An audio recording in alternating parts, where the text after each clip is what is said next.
Désolant et même une honte pour un peuple qui voit des écoliers errer çà et là en pleine période des examens, a déclaré Nathan Mugisho, acteur politique et membre du parti Ensemble, suite au silence observé dans le chef des dirigeants de la province du Tanganyika face à la grève des enseignants déclenchée ce lundi 25 avril 2021 à Kalemi, chef-lieu de la province. C'est vraiment quelque chose qui revient à l'État, ce n'est pas aux parents, c'est la responsabilité de l'État.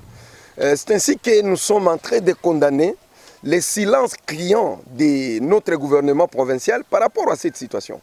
Parce que c'est depuis maintenant 48 heures que nous sommes en train d'alerter sur le bruit concernant la grève.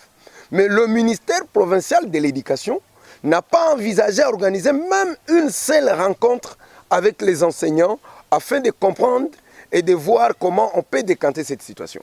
Aujourd'hui, nous voyons nos enfants en train de circuler, des jeunes filles qui sont en train d'aérer ici et là, et c'est un dégât social auquel nous sommes en train de nous attendre. Parce que ces gens-là qui tombent dans le vagabondage, on ne sait plus les contrôler. S'agit-il des signaux probants de l'échec de l'Union sacrée, vision du chef de l'État?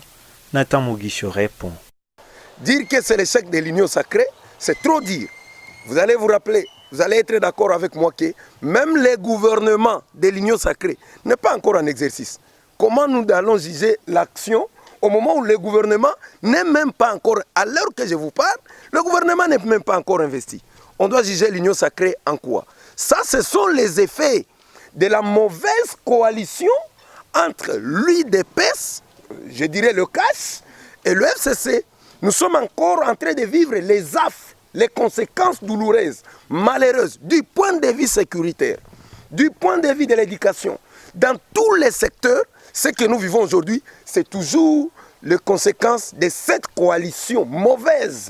Cette grève, qui ne semble pas annoncer sa fin dans la province, vient d'être lancée suite à plusieurs revendications du corps enseignant et dont le plus imposant a été le réajustement de leur salaire, un élément qui n'est pas toujours pris en considération par le gouvernement.